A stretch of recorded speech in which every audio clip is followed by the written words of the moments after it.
It's not an individual thing, and it's not a racial thing. It's just a matter of what they call dynamic systems theory. Every economy, every infrastructure, everything, every city is a dynamic system.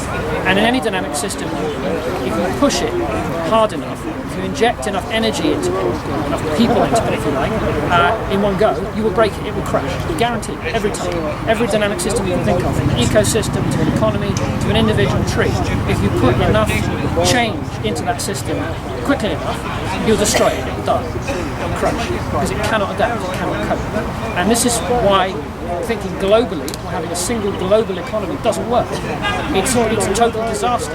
It's like having a single-celled organism. Okay? If those of you who are evolutionary theory, the most complex, largest single-celled organism, I'm not a biologist, but I've ever heard of is an amoeba. Right? The single-cell idea runs out at the point of an amoeba. Amoeba's just about big enough you can see it without a microscope, barely, if you've got really good eyesight. Okay? And it's a pretty low-level organism. That's it. That's where single-cell runs out. Because single cell, as an idea, having one single cell, means that you have to replicate incredibly quickly. You have to be incredibly simple. You have to be able to get energy from just about anywhere. There has to be a very, very large number of you, or you don't survive. If you want to put it in evolutionary terms, it's an evolutionary dead end. Single-celled organisms didn't take over the world.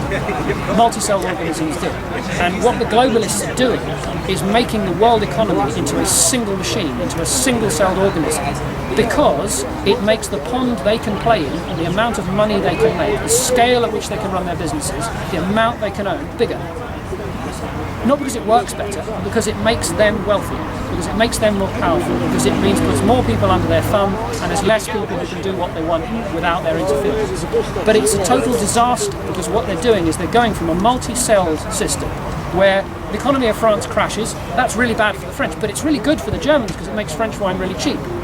So the Germans can all buy French wine really cheap, and then if the French economy were to absolutely tank, the Germans could help them out. They've just made they're just making a killing now because they can get all their wine and their cheese really cheap. So they're now doing really well. They can help the French out, and then it being their next door neighbours, or we could. But if you only have one economy and it tanks, who's left to help you out? Who's left on the outside? If you only have a single-celled organism, you break the DNA in that cell, you poison that cell. That's it. Organism's finished. You do that in a human body, doesn't even notice, doesn't care. It's got 1 trillion cells. It can do without a few. There's no redundancy. There's absolutely no redundancy. And this is what's happening. I mean, I came up with a theoretical scenario a few years ago, which is not too far from what could actually happen. Let's say you have a critical microchip in an airline, right? So every airliner has one of these microchips. They have to have them, some sort of safety system. And then someone finds a fault. Okay, someone finds a fault. It's not a serious fault, but it means you've got to ground all the airliners. So every airliner's got to have the chip changed. Oh, but they only make the chip in one factory in Taiwan. Oh, we've just had a typhoon in Taiwan and the factory's been blown down. Well, they can rebuild the factory, but they need some kit from the US to do it, because that's the only place they make the kit. But they can't fly it in because they haven't got a plane, because the plane's grounded. Now, it's a theoretical scenario, but it's perfectly valid. You can imagine that actually happening. All right, let's send it on a boat. But that means the whole world's economy is totally trashed and nothing works and you can't fly anything anywhere and everything stops for 6 months while they ship some piece of kit from the US to Taiwan to get everything going again. Why does that happen?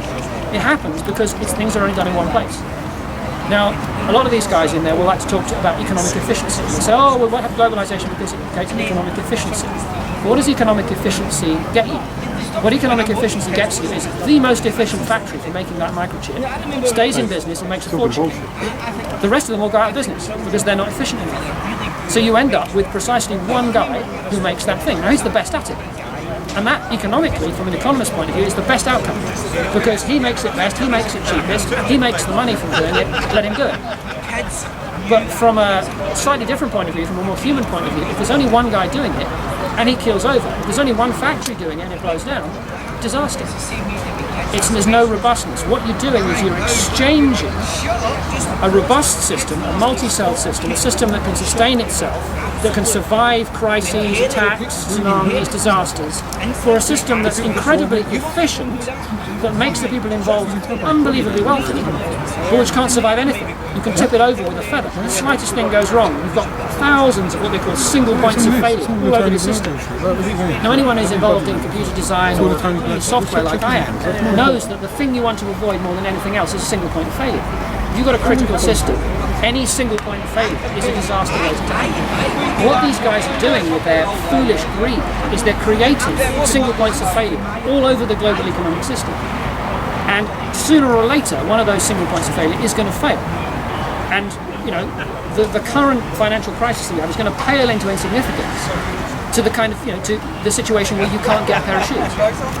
Now, if you want an example of this, you want a model of this and what badly goes wrong, because it's only existed in microcosms, and these microcosms are gradually mopped up by the global system. In Zimbabwe years ago, where they were a totally isolated economy, they weren't allowed to trade, and there were sanctions against them, and they're being run by a madman who doesn't care about his people. There were crazy things that you just couldn't get. You couldn't get batteries. You know, they were just unobtainable. So anything that required a battery was immediately failed. These cameras, you couldn't do it. You couldn't run this, you couldn't run a press conference because you couldn't get a battery.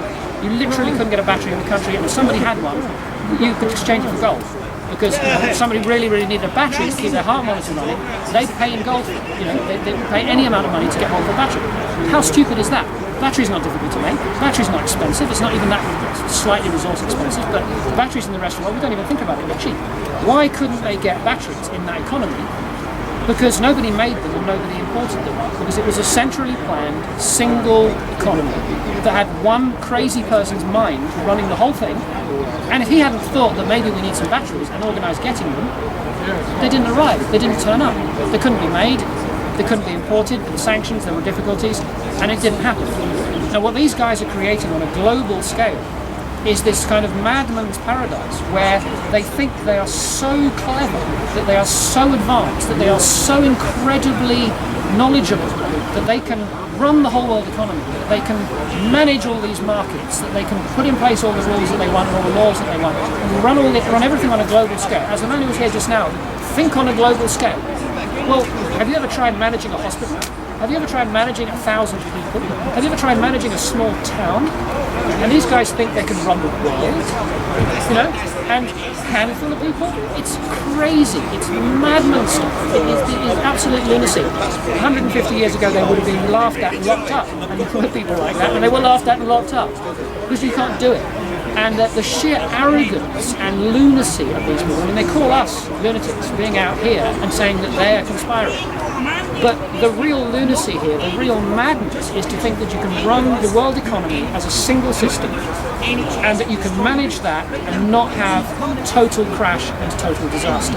Anyone who really thinks that either hasn't looked into it, has no idea how systems work, or is just so arrogant that there's no you know, there really is no talking to. And unfortunately, some of the people in the Bilderberg conference are that arrogant, because I happen to have met one or two of them, even stood for Parliament against one of them.